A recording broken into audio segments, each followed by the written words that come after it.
How to handle objections, the objection handling system, the correct way to handle objections, and how to use axioms to get the results that you are looking for. Before we get started, the first thing I'm going to tell you is you need to learn to love objections. Most salespeople believe that objections are sales killers. The truth is, objections are sales makers. Try to sell a sign without an objection. The toughest sell is what I call the yes man. Agrees with everything and never buys. When a customer objects, they are at least thinking or seriously considering your offer.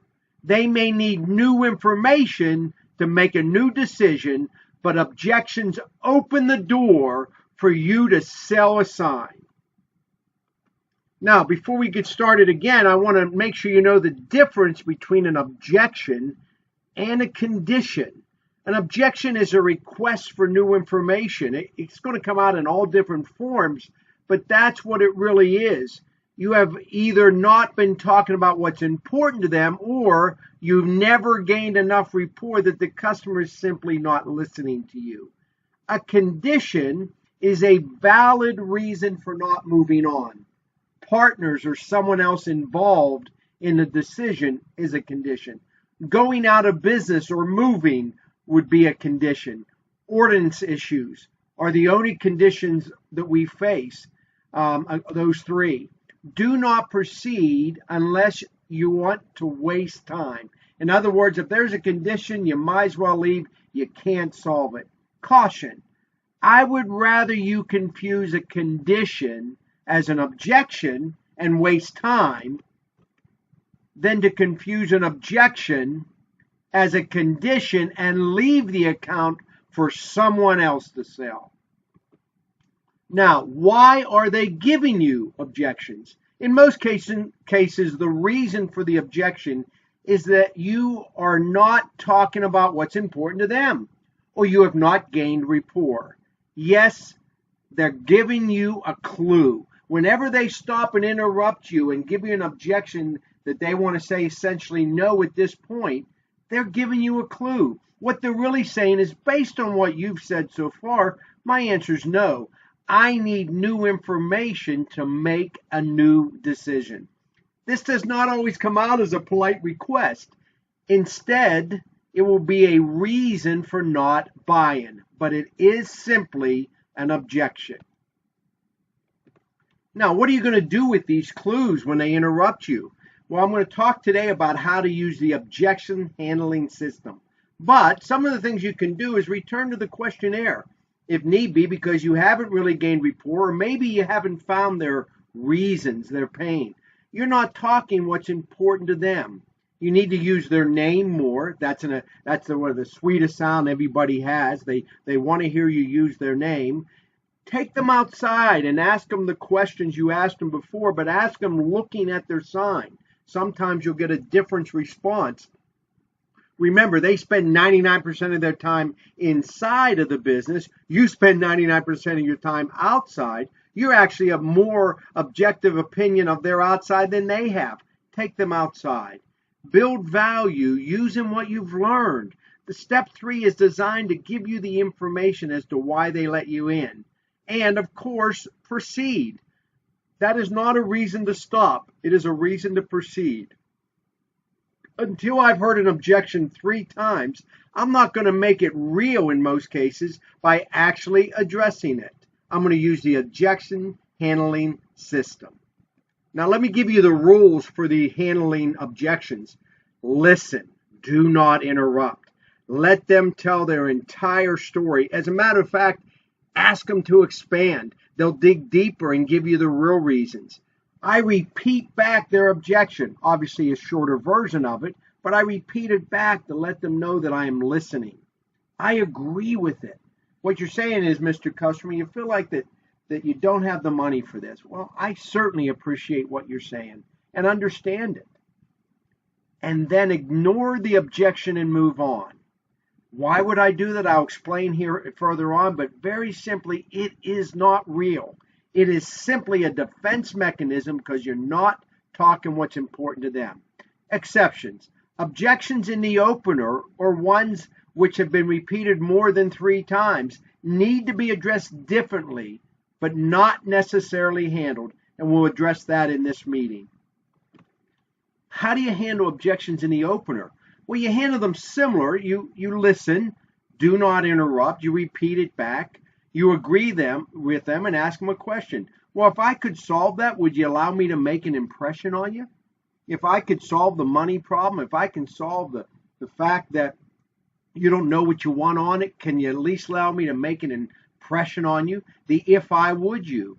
Can I make a new impression so that when you're ready, you'll think of me, is another way I handle that. Remember, you're just there to show it, not to sell it in the opening. You're there to show it. So you always have that attitude that you're just asking them to look again.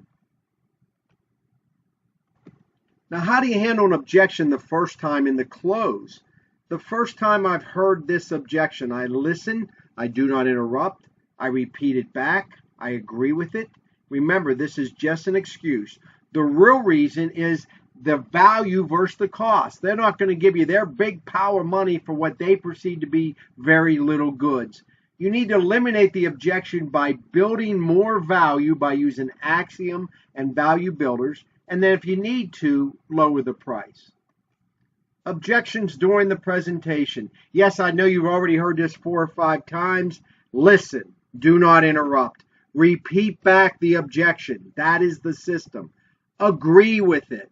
Ignore the objection during the presentation and move on. At some point, I will return to the questionnaire. I am out to find their reasons because I have guessed wrong. I need to find out why they let me in because I'm not talking about what's important to them. You will build value by using what you learn in step 3. Use their name more.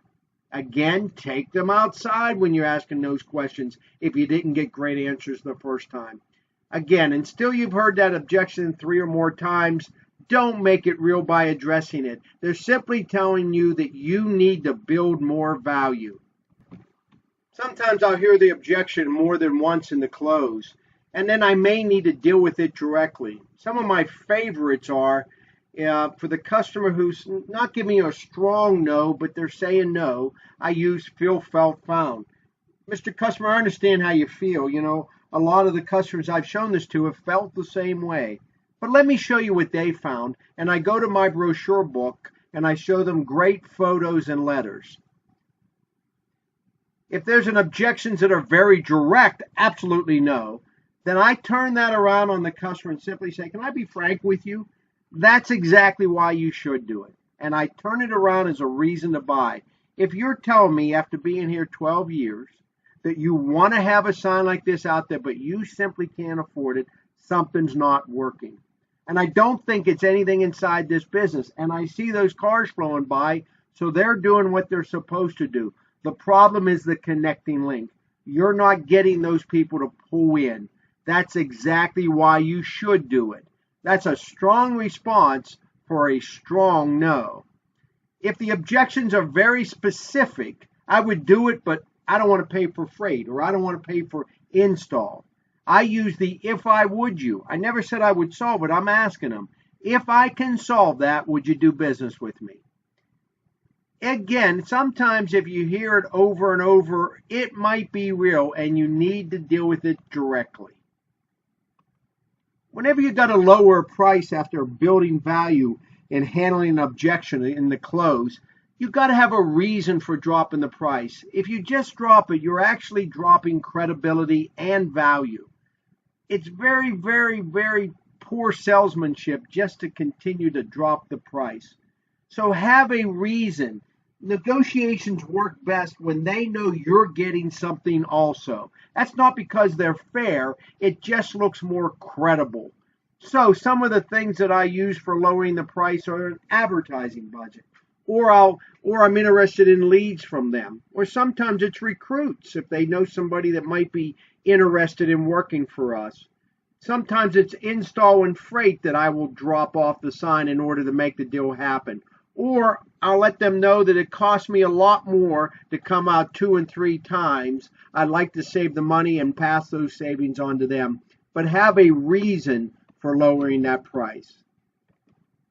I'd like to give you some very specific axioms. Axioms are what you need to deal with an objection directly. Axioms are responses to objections. They're value builders and they're closes. One of my favorite axioms for building rapport. I say, Mr. Customer, I have a brother and sister who own a business. I do. So I know how you feel. Everybody thinks you're rich and you have all the time in the world. You and I both know that's not so. You shouldn't spend a penny unless it comes back dressed like a nickel. Mr. Customer, I do not believe, that you should buy a sign unless you see it making you money and paying for itself in 100 days. Fair enough? One of my favorite axioms for building value. Mr. Customer, this sign only does one thing for you. It doesn't pour your coffee, it doesn't sweep up after you, and it doesn't keep your books. And that every single day, all it does is invite people into your business, and it does it in the most professional way we know how to do it. With over 40,000 cars a day going by your business, that's literally 280,000 cars a week, over 1 million opportunities a month for you to tell people about your business and to advertise what you do. How many customers do I need to be bringing in of those customers flowing by, those millions of customers a month, for this sign to be successful? An axiom for building value with the lease. Mr. Customer, if I had developed a way that I could arrive here today and the sign would go up in front of your business in the next 15 minutes, and I was to come in and wipe the sweat from my brow and say to you, I'm going to need $6 a day, what do you think? What do you think you would do? Would you do it? That's exactly what I'm going to offer you. Mr. Customer, this sign actually is your hardest working salesperson. It's out there 24/7, 365, and all it's doing is inviting people into your business. It enables your business to be read at a tremendous distance, and at a tremendous distance be seen. The large graphics on that sign enable people to know exactly what you do and how well you do it. Again, this sign is your hardest working salesperson. An axiom for electronic message centers. There are 86,400 seconds in every day. If you run a 5-second message, you will have over 17,000 messages per day. No form of advertising gives you greater exposure. Mr. Customer, the electronic message center is literally thousands of signs in one. It can be one thing one day and something completely different tomorrow. A great axiom for image. Mr. Customer, the customers going by are truly judge, jury, and executioner. We will prejudge a business whether we are going to do business with them with simply the first impressions they make on us. It's important to make a great first impression, isn't it? This sign is your first impression. If we go by a hotel with weeds growing everywhere and the windows are broken, it's dirty, right? If you go by a restaurant that looks fancy, it's expensive. We prejudge without thought.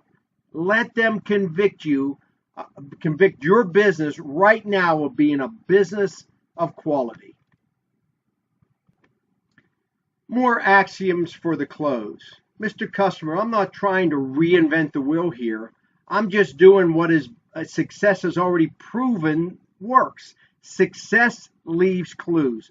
All the McDonald's look the same. All the Taco Bells look the same. Heck, even the wallpaper on all the subways are the same. Your franchises have proven over and over and over again the way you draw attention into your business is to put a sign outside your business that is incredibly bright, one you can read from a great distance, that is uniquely different, something that is a visual target on that street, and that's exactly what I'm showing you. Another axiom for closing. Mr. Customer, let's say that you do not buy the sign. You're going to save $5,000 today by not buying the sign, correct? You have already told me that you believe the sign will bring you in 4 more customers each week, and your average customer spends about $100. At the end of the first month, you will have lost 1,200 of that 500 you saved, and you still won't have a sign. At the end of the second month, you will have lost 2,400 of the 5,000, and again, you still won't have a sign. At the end of the first year, you would have lost 14,400, less the 5,000 you saved, for a net loss of 9,400, and you still don't have the sign. Mr. Customer, I am part of the solution. I am not part of your problem. In closing, axiom and closes should dominate your study time. Once you've learned this presentation, that's where your studying time should be, coming up with responses to customers that make sense and build value in your product. Most of my meetings online deal with building value and overcoming objections. Study, study, study.